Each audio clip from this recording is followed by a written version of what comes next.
Frontiers. Hello listeners, welcome back to another Future Frontiers episode, and it's a special end of year Future Frontiers, and because it's so special, why don't we not look at the future and we look back at the past with a retrospective 2025 episode of the show. Yeah, we thought it'd be a nice idea to have a bit of a chat about some of the films we caught this year, what the big sci-fi releases were, and sort of take it from there, really. So one of the things I wanted to bring up first, Matt, is I had a little look at what the big box office films of the year were. And do you know what number one was out of all of the films that came out this year? I've got no idea. I mean, Avatar 3 is not out at the time of recording, and it can't top 2025 because it's coming out so late in the year, can it? So I don't know what's at the top. Is it Minecraft? Well, Minecraft's very high up. It's number 3 out of all of the films that came out box office wise. But the number one film, I'm probably not going to pronounce this one correctly, but it's pronounced Nuja and spelt Nezha. And it's the sequel, so it's Nuja 2. Never heard of it. What is that? Is that, I'm judging by those vowel sounds, judging by those syllables, I'd say that's a non-English language movie. Yes. Where's that from? It's a film from China. It's an animated film, and it's the sequel to the 2019 film of the same name. Makes sense. It's based on a Chinese mythological character, and it raked in more than 8 billion yen during the week-long Lunar New Year holiday, according to ticket sales on some site that I found. And yeah, it's very interesting that, well, I mean, it makes sense that a non-English speaking film topped the box office, given sort of the proportions around the world. But it's just the fact that it hadn't even entered my radar at all. Like, I don't know. I mean, it's probably to do with the way that the film industry is. But yeah, I just found that little tidbit and I was like, oh, I'll tell Matt about it and see what he reckons. Yeah, we have a siloed, non-monolithic culture now, and the kind of, so it stands to reason that the American cultural dominance on the box office is waning. But it's interesting. I mean, are there a lot of non-English language movies in the top 10, top 20? Well, top 10 wise, the rest are pretty much English language movies, except for Demon Slayer, which we talked about on Future Frontiers not that long ago. The Demon Slayer movie, Infinity Castle, which comes up at number 6, which is an anime film. Number 2 was Lilo and Stitch, which I reckon we can throw in the sci-fi bracket. Yeah, it's got an alien. Yeah, it's got an alien. It's sci-fi. Number 3 was Minecraft, Zootopia 2. We get into proper sci-fi territory around number 5, which is Jurassic World Rebirth. Mm-hmm.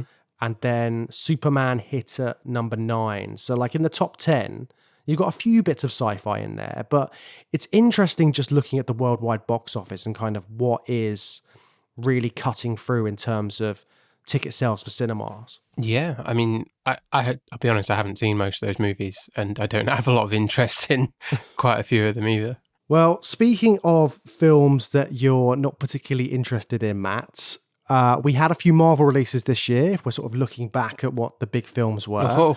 I feel like Marvel kind of, they've really fallen off. They've fallen off me. You're right, I have lost interest in... You've shed them. In Marvel, yeah. I'm clean of Marvel. I don't think I've watched any new Marvel content this year. No films, and I don't think any of the TV shows either. I think I'm completely off it. Although I have watched the odd episode of like Daredevil and Jessica Jones, like the old Netflix Marvel stuff. But new MCU releases I'm completely out of touch with this year. Yeah, it's interesting, isn't it? Because they had such a big sort of trajectory up until Endgame, and then year by year, they've kind of waned. And they've tried a few different things this year. So they had the kind of anti-hero film in the form of Thunderbolts. They had the new Captain America with Captain America Brave New World and Anthony Mackie taking over the mantle of Captain America. And then they had the Fantastic Four First Steps, which was doing a sort of retro nostalgia kind of thing. And they're trying to sort of move towards this Doomsday film, which is supposed to be the big new Avengers film coming out. Mm-hmm. Speaking of which, that film trailer is supposed to be out very soon, if not out by the time of release. And I think they're aiming to show that in cinemas with Avatar. Okay. So they're really trying to sort of get a second win for the Marvel releases. But it's interesting just to see that they've sort of like they've waned. But on the other hand, DC, one of your favorite films of the year. Yeah, I'd say so. DC coming back with a bang. James Gunn taking over the movie side of DC with a new reboot of Superman. I really enjoyed this. Yeah, I would say it's one of my favorite films of the year. And where do you think they're at in sort of contrast to MCU putting out 3 films that weren't that great? Well, in terms of sort of the new stuff they're doing, it feels like James Gunn has a plan, but I do wonder whether that plan is going to get derailed by this supposed Netflix deal. Like Netflix buying Warner Brothers sounds like it's going to be a big shakeup for the film industry, because the guy who runs Netflix has openly said that like releasing films at cinemas isn't really something he's interested in. So I don't know what that means for James Gunn's DC universe. I think that could be really, I mean, I'm just like worried in general if Netflix have all of Warner Brothers as well and become this massive streaming giant that also own every film that's made. That's a lot of power in one place. Yeah, I do expect they would want to continue some of the big successful franchises. And yeah, James Gunn hasn't actually done very much at DC yet, but probably enough to establish himself as, capable of making money, I guess, being the main important thing, right? So I expect they would probably keep this going and leave him in charge. Is this did I see some talk online of like Snyder Bros wanting reigniting the bring back the Snyderverse campaign because of that deal and the sale of Warner Brothers? I mean, that just feels like every 5 minutes the Snyder Bros are back on saying like, let's bring it back, let's do it. Yeah. The thing that I read was the guy from Netflix is more interested in stuff like the Penguin TV series. Sure, yeah. And doing stuff like that. So who knows? But yeah, I do love the like mini fandoms that always sort of come to the surface when something like this happens, and the bring back my favorite show, bring back my favorite film set and director. Speaking of things that are being brought back in 2025, we've had a few sci-fi franchises coming back, returning on the big screen. I did enjoy Superman, James, but I think my favourite film of this year was 28 Years Later, the third film in the 28X Later franchise. Danny Boyle and Alex Garland returning to the franchise. I thought this was brilliant, and I really, really loved this. And you can obviously hear us talking about that on Patreon. We did an episode on it when it came out. It's got a lot of mixed reviews though, didn't it? 28 Years Later. I think some people wanted it to be more horror tinged, but I think the stuff that I liked about it was more of a kind of like fairy tale, which we talked about on Patreon. But yeah, it was nice to see another big franchise like that returning to the big screen. Yeah, definitely. What were some of the other franchises returning to cinemas this year? Well, I mentioned it already. It was on top of the box office charts. Jurassic World Rebirth. So that was a bit of a mixed bag, to say the least. But we had Gareth Edwards directing that film, giving us more crazy dinosaurs, more hybrid dinosaurs, and the genetically modified T-Rex. All of that stuff was in there. And it was fun. I enjoyed it, but it wasn't like on top of my list. It's not top of the list, I think, for 2025 for me anyway. Fair enough. Yeah. I mean, I just didn't care. This franchise has lost me a long time ago, and rebirthing it isn't enough to make me interested either. Another franchise that got a rebirth, which you did like at one point, was Tron Ares. Yes, we both saw that. Again, check out Patreon. This was a mixed bag of a movie, wasn't it? Yes. I was glad to see. I think ultimately my review of this film would just be that I'm always glad to see more Tron, regardless of any other factors related to the film.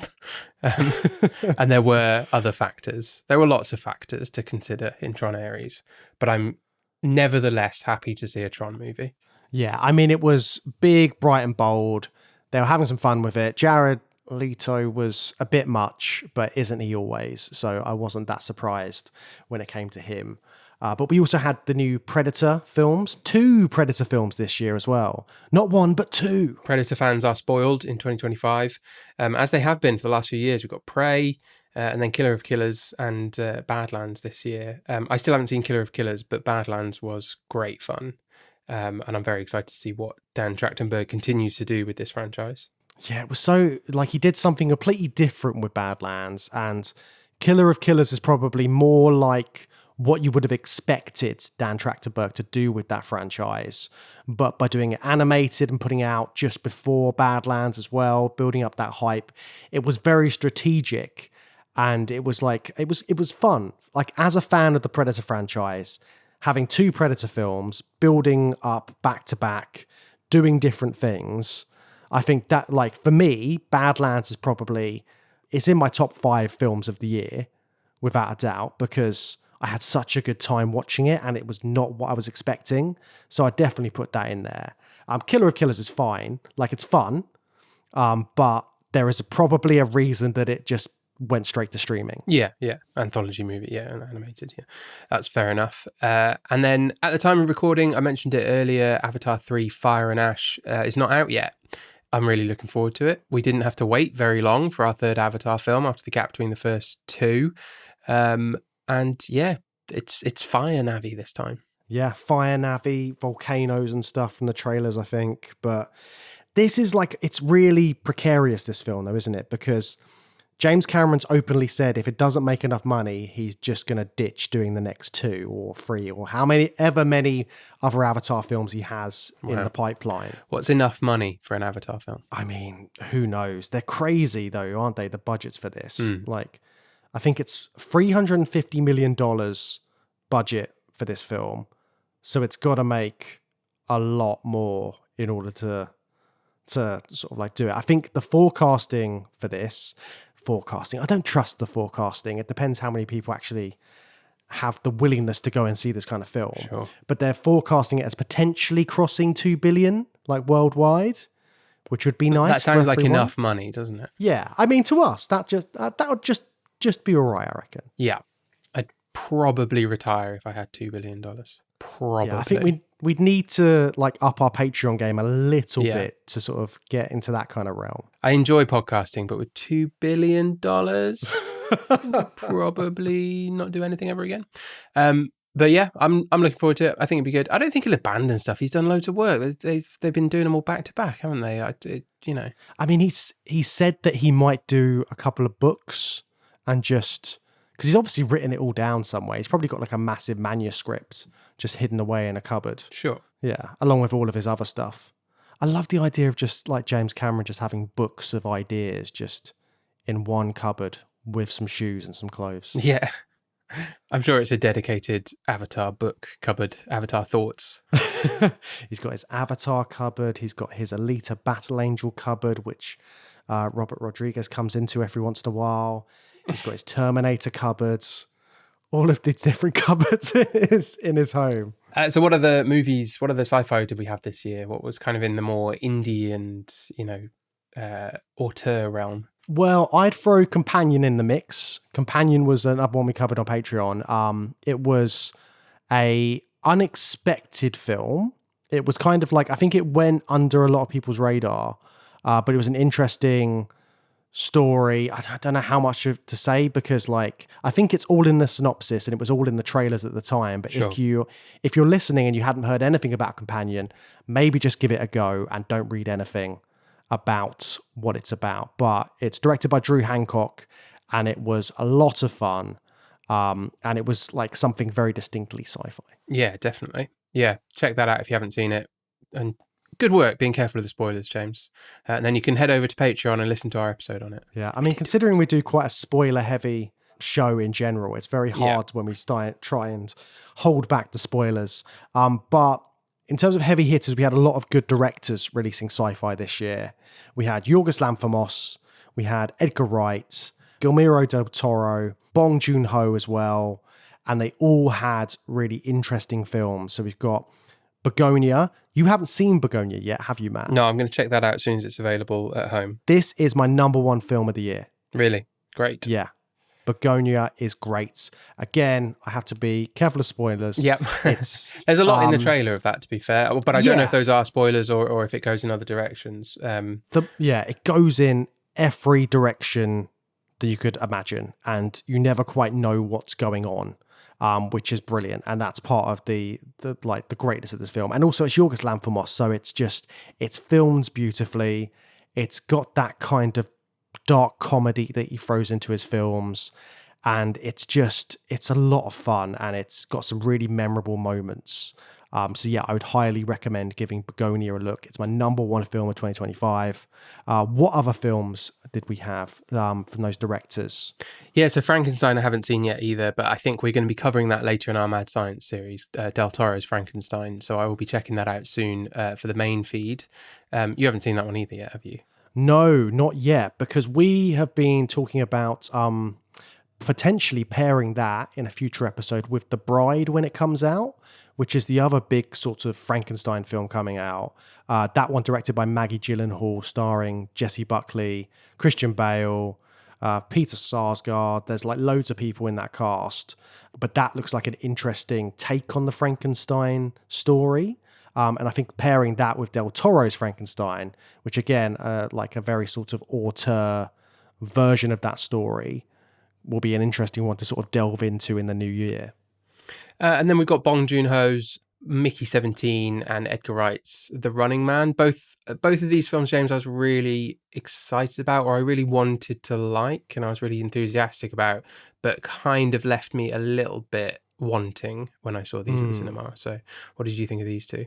I mean, I forgot Mickey 17 came out this year. I forgot a lot about Mickey 17 within days of seeing it, which is not great. Yeah, I remember enjoying it, like the first half of it, but I think the second half is when it gets a bit crazier and it kind of lost me a bit. Yeah. Which won't have been everyone's experience, but for me, when it started going into the more sort of fantastical, space opera-y almost kind of stuff, that's when I wanted it to be more about the cloning and that kind of stuff, which is the kind of centerpiece of the film. Well, what's been out on TV this year? Well, the big one, of course, Alien Earth. I really enjoyed it. I think you had issues with it showing the xenomorph too much in the daylight and that kind of thing. And also just like they're throwing more alien creatures in there. There's lots of other stuff going on with this. But again, like Predator, they're trying something new. It's obviously Hulu and Disney getting all of their big franchises and putting them straight on and making something with them. But yeah, like Alien Earth, I really enjoyed Alien Earth, Noah Hawley's new TV series. Yeah, I had some issues with this, but I don't want to judge it too harshly. It's a TV show, and it should get another season, and then a lot of ropey TV shows can pull it around in the second and third season. So I'm willing to stick with it and see if it sort of course corrects its crashing spaceships and delivers something really cool in the next season. The other big sci-fi show this year was probably Severance, I'd say, as well. Yeah, absolutely. That was huge. Good. They really took over the whole zeitgeist and all the culture. It really felt like everyone was talking about this, and it was great, and it lived up to the hype, I thought. And I think that is an example of sci-fi that kind of crosses the barrier, because most people, when they think of science fiction, they sort of go, oh, I don't know if I'll like this. It's sci-fi, but it's a show which is so intriguing and you want to find out more about it that it kind of loses those kind of preconceptions about the genre, which is great. And I think it's just really had like cut through appeal, hasn't it? Yeah, definitely. Excited for season 3. Is it coming in 2026? I don't think it is it? I don't know. I'd like to think it is, but it depends. I mean, I know this first one. Yeah, it's a big old budget as well. And they'll want to do it right. Like, they won't want to rush this. But I want to know what the hell's going on. Sure. Give me the answers, Dan Erickson. Yeah, we'll see. What else has been on TV this year? So we have, coming towards the end of the year, you've got the finale of Stranger Things. So I went back and revisited the whole of Stranger Things. Have you? And I had a lot of fun watching it, actually. Really? I've never watched a minute of Stranger Things, I'm afraid. Yeah, it's so nostalgic, and it's all of the little homages are great, and it's quite good just watching it from the start and then seeing the story develop as it goes. I don't know how much of the plot they'd planned out from the start, but it's just like, it's easy to watch. You can just stick it on, and I just found myself wanting to watch another episode after each one and just sort of getting further down the storyline, even though I've seen all of it already. It's really good. I can see why so many people have gravitated towards it. And yeah, it's fun. It's like dark enough that we don't really get like dark children's shows anymore. And this isn't necessarily a children's show, but it's kind of like that in-betweeny period when you're sort of verging on teenager. And I think it's got all of that, but then you can still enjoy it as an adult who just loves the sort of homages and nostalgia. So yeah, really enjoyed that. I would say watch it if you get a chance, Matt, but I know it's difficult getting you to watch any of my recommendations because there's so many. Yeah. It's not your recommendations. It's I was just turned. I mean, what you just said about it is really nostalgic and all that. You hate that, don't you? I don't necessarily hate it, but it's not. It doesn't really appeal to me. Mild dislike. Yeah, I just I don't want to watch something that just sort of exists for nostalgia, I guess, is the issue that I have. You want to look forward, you don't want to look back. I think so, or I just don't want to become willfully trapped in nostalgia. So, you know, I don't mind being surprised by a bit of nostalgia, but Stranger Things really is billed as like the nostalgia show. It's like Ready Player One. Like, it's like, oh, do you like to be nostalgic about old stuff? Come and watch our show. And that has never appealed to me. I think that's why I've always been a bit off it. Yeah, I can see that. And I think Stranger Things is an acquired flavour, but I think it is a popular flavour. For sure. You can get like Demogorgon, like onesies and stuff in Primark. So they've really marketed that to death. That's a prime example of Netflix just throwing their money all over the place. But we had a few other sci-fi TV series, didn't we? We had stuff like Foundation, there was a new series. Murderbot came out. We had a new series of Invasion. Like, there's lots of sci-fi. Pluribus, which I still haven't got round to watching. But there's been lots of new sci-fi coming out. And I feel like TV-wise, it's been stronger than like film for sci-fi. As far as I'm aware, from my perspective. And that shows in some of our listener picks. Should we talk about what our listeners told us were their favourite sci-fi of the year? Yeah, let's have a look in the mailbag and see what we've got. You've got mail. So Jake wrote to us and just said, I have no movies, but if you'll take TV, Andor, Severance, Foundation, Murderbot and Pluribus, James, you just mentioned a few of those. We'll absolutely take TV, but not a good kind of state of affairs that Jake has absolutely no movies to even comment on for sci-fi. But a good list there. I still haven't finished Andor. I absolutely loved season 1, and it's just been taking me a long time to get through season 2. Not that I'm not enjoying it. I'm just sort of slowly digesting it, and I don't think it's quite hit me as hard as season 1 did. Yeah, and I mean, Jake goes on to say that Pluribus, his suggestion for Pluribus is he's saying he thinks it's a show that's really leaning into Gilligan's strengths as a creator. And you can see that he enjoys having characters explore creative solutions to unique problems and all of that kind of stuff. And you're like a big Vince Gilligan fan as well, aren't you, Matt? Like, you've just watched, we said this before, you've just watched Better Call Saul. I've just finished Better Call Saul. That's taken me a long time to get through as well. And I've watched Breaking Bad quite a few times. So yeah, I'm on board for that. Maybe I'll wait until the whole season's out and then check it out. But it's interesting that Jake's pointed out that TV's been pretty good sci-fi wise, as opposed to film. Megan, on the other hand, for her 2025 picks, she picked Mickey 17 as her number 1, Badlands, Companion, and then at the end she's put probably Begonia, but I haven't actually had a chance to see that yet. I mean, you're with Matt in that as well. So yeah, great picks though. And I'm not listing it in my top films. Come on, strong Megan's faith done in it. Lanthimos and Emma Stone there, which I agree with. But yeah. What else have we got down here? So Rob picked Predator Badlands. Predator Badlands all the way, Rob says. Killer of Killers was great too. And 28 years later, the Ninja Jimmies were a bit much though. The Ninja Jimmy Saviles at the end. That is mental. Yeah. I didn't mind that. We talked about that on Patreon. I think it's an incredibly weird ending to a movie, but an ending like that can't sour the enjoyment of the rest of the film for me. Malcolm wrote to us and he felt the same as well. 28 years later, which would have been my number one, but I just can't get over that ending. It just doesn't. I mean, it was like less than 5 minutes at the end of the film. I don't think it can ruin ruin the rest of the film. Also, there's like a sequel coming out in 2026, so the Jimmies are going to come back. I think they're going to be like the center characters in this, along with the Doctor. Okay, well, that might be more of a problem for the people who didn't like the ending of 20 years later. Yeah, that maybe don't go and see The Bone Temple if you had a problem with that ending for 28 years later. But also, Malcolm makes a point. He says there was a lack of intelligent sci-fi. He wants to know when we will get something like Arrival again. Yeah, when will we get like another Arrival?